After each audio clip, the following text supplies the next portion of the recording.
Et salut tout le monde, c'est LM Natsu et on se retrouve pour une présentation de deck de l'animé. Donc aujourd'hui, le deck Exodia, qui est un deck de l'animé mais un petit peu différent de ce que je vous ai présenté jusqu'ici, puisqu'ici j'ai mélangé 3 personnages pour un seul deck, qui sont en fait tous les personnages qu'on joué Exodia, c'est-à-dire Solomon Muto, Godzaburo Kaiba et Adrian Gecko. Donc 2 personnages de Duel Monster et un personnage de GX. Donc voilà, il y a des choix qui ont été faits, vous verrez que le deck a été construit d'une certaine manière. N'hésitez pas à me donner votre avis en commentaire et à me dire si vous aurez changé, rajouté des cartes, s'il y a des cartes qui vous pensez sont trop puissantes pour le deck ou pas assez, etc. Comme d'habitude, ça m'intéresse et c'est intéressant de pouvoir discuter entre nous pour pouvoir améliorer les decks au fur et à mesure pour l'émission. Donc on va pouvoir commencer directement avec les monstres. Donc bien évidemment Exodia l'interdit ou Exodia le maudit dans l'animé, qui va nous permettre de gagner instantanément le duel si on réunit les 5 parties qui sont bien évidemment dans le deck.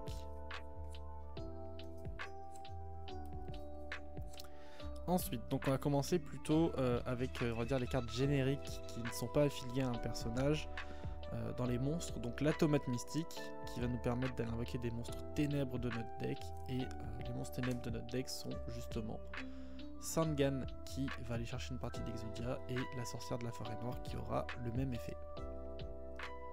Je rappelle que c'est des decklists qui ont pas de, enfin des decks rétro donc qui n'ont pas de banlist et où j'essaye que toutes les cartes soient au maximum en un seul exemplaire. C'est pour ça que ça fait des decklists un petit peu spécifiques. Ensuite, donc pour les cartes estimées pour Solomon Muto, j'ai mis les cartes un petit peu liées avec l'archétype millénaire qui est sorti récemment pour le personnage. Donc notamment avec Sen Genjin, donc ici l'ancien Sen Genjin, et ici les nouvelles cartes, donc le golem qui garde les trésors millénaires, qui va dans notre version simplement pouvoir s'invoquer en payant 2000 points de vie, donc ça me permet d'avoir un petit peu un gros body.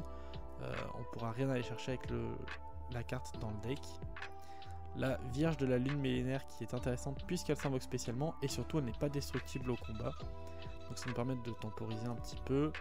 Reflet infernal du millénaire, c'est la même chose, il va être intéressant parce qu'il n'est pas destructible au combat. Donc ça va nous aider à tenir des tours pour aller piocher nos parties d'Exodia. Ensuite pour les monstres liés au personnage de Godzaburo Kaiba, on a ici donc Necros Exodia qui est son boss monster dans l'anime mais qui est une carte pas très intéressante. Puisque elle est très fragile, donc voilà, on la joue ici en lost start, mais voilà, c'est pas la meilleure carte du personnage. Chevalier Armageddon qui va nous permettre d'envoyer une partie d'Exodia au cimetière, puisque justement c'est le but avec Necros Exodia, d'avoir toutes nos parties au cimetière pour pouvoir l'invoquer. Le cerveau ancien ainsi que Sagesse Sali qui vont nous servir à invoquer notre seul monstre fusion, que vous verrez tout à l'heure. Et ensuite pour les cartes de Adrian Gecko, donc ici un petit nuagien pour faire référence à son autre deck et qui va comboter avec son Exodia lui, vous allez voir. Un cavalier du vortex pour piocher des cartes. Un explorateur des profondeurs pour remonter les cartes qu'on veut. Ici ça pourra nous permettre entre autres de remonter nos parties d'Exodia. Et donc le fameux Exodia, l'ultime interdit, qui a donc été joué par le personnage dans l'animé. Ici ce qui est intéressant c'est que c'est une deuxième condition de victoire dans le deck, puisque lui va nous faire gagner instantanément le duel si on envoie les 5 parties d'Exodia avec son effet au cimetière. Donc à chaque fois qu'il attaque il va pouvoir envoyer une partie d'Exodia au cimetière. Et il va gagner 1000 d'attaque par monstre normaux dans notre cimetière, donc c'est là où le petit nuagien normal va pouvoir nous être utile. Pour nos petites cartes magie et piège, donc un contrat avec Exodia pour Godzaburo Kaiba. Donc là vous allez voir que les magies pièges c'est beaucoup plus de cartes génériques. Une polymérisation pour invoquer notre monstre fusion, un trou noir qui est dans tous les decks rétro, on le rappelle, un monster rebound où c'est également le cas, un violent orage aussi, tout simplement pour que les matchs puissent être intéressants et rejouables à l'infini. Une petite charité gracieuse pour avoir plus de pioches. Et un pot de cupidité, donc c'est le seul deck qui a les 2 cartes. Un pot de dualité pour pouvoir aller chercher nos parties d'Exodia, mais on ne pourra pas invoquer spécialement. Une petite destruction de carte toujours pour piocher un peu plus. Une destruction de main, dans la même idée, hein, pour piocher un peu plus. Un sarcophage doré, donc voilà, vous voyez que c'est une carte que j'aime bien mettre hein, dans les decks rétro, qui est plutôt une carte de Yugi à la base, mais qui va nous permettre de bannir une carte et la récupérer dans 2 tours, donc c'est quand même plutôt intéressant.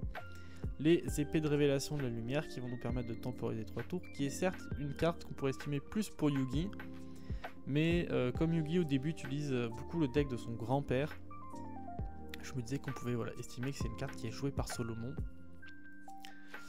Un sacrifice inutile pour envoyer nos parties d'Exodia, ça c'est surtout pour qu'on combo avec Exodus, parce qu'on va avoir besoin d'avoir des monstres normaux au cimetière aussi, donc ça va être intéressant. Une réincarnation de monstres pour remonter nos monstres en main depuis le cimetière, donc ça va être intéressant pour remonter nos parties d'Exodia de temps en temps.